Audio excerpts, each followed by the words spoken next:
جب جنتی جنت میں چلے جائیں گے، جہنمی جہنم میں چلے جائیں گے تو اللہ تعالیٰ کہے گا یا اہل النار،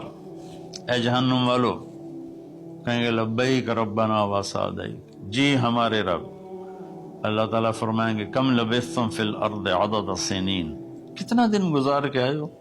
وہ کہیں گے یا اللہ یوما او بعض یوم فصل العادین، یا اللہ کو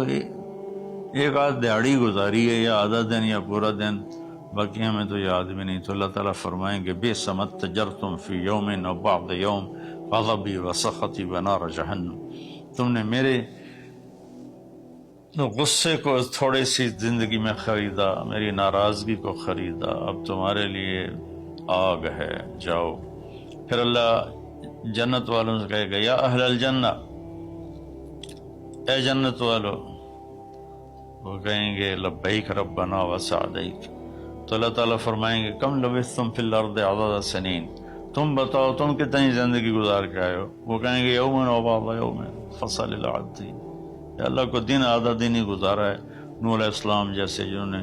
1400 سال 1450 سال کی زندگی گزاری، اور آدم علیہ السلام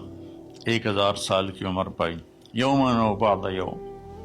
دن آدھا دن۔ تو اللہ تعالیٰ فرمائیں گے نعم ما اتجرتم فی یوم او بعض یوم، مبارک ہو، آپ لوگوں نے بہت اعلیٰ سودا کیا، رحمتی و کرامتی و جنتی، تم نے میری رحمت کو خریدا، تم نے میری مہمان نوازی کو خریدا، تم نے میری جنت کو خریدا، جاؤ مزے کرو، کلو واشربو، کھاؤ پیو، ہنیئا، مزے سے۔ مزے سے کیا مطلب؟ کہ اس کھانے پینے کے بعد کوئی تنگی نہیں، پوری جنت میں ایک ٹوائلٹ نہیں ہے، پوری جنت میں کوئی گٹر پائپ نہیں ہے، پوری جنت میں کوئی کچن نہیں ہے، پوری جنت میں کوئی واش روم نہیں ہے، پوری جنت میں کوئی واشنگ مشین نہیں ہے۔ سبحان اللہ، ان ساری گندگیوں سے پاک کر کے بھائی بہنوں اللہ نے ایک گھر بنایا ہے۔ تو میرے بھائی بہنوں چند دن کی زندگی ہے، آپس کی لڑائیاں چھوڑیں، آپس کے حسد بغض کو چھوڑیں، آپس کی رنجشیں ناراضگیاں چھوڑیں، وہ چاہے فرقہ واریت کی بنیاد پر ہیں، چاہے وہ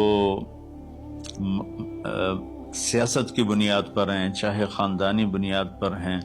چند دن بعد آدمی مٹی کا ڈھیر بن کے پڑا ہوتا ہے، تو انسان کتنا ہی عروج پہ پہنچ جائے، اس کی آخری جو پہنچ ہے وہ چند مٹھی خاک کے سوا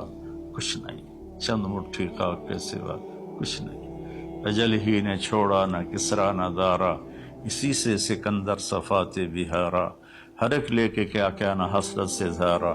پڑا رہ گیا سب یوں ہی ٹھاٹھ سارا، جگہ جی لگانے کی دنیا نہیں ہے،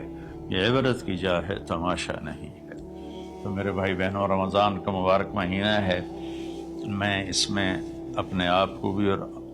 آپ سب بہن بھائیوں بیٹے بیٹیوں کو مخاطب کر کے عرض کرتا ہوں کہ اب ہم دلوں کو صاف کریں، زبان کی حفاظت کریں، آپس میں لڑے ہوئے ہیں تو معاف کریں، عزت ذلت زندگی موت میرے اللہ کے ہاتھ میں ہے۔ اللہ ہمیں اپنے اور اپنے حبیب کی پاکیزہ زندگی پر چلنے کی توفیق نصیب فرمائے۔ السلام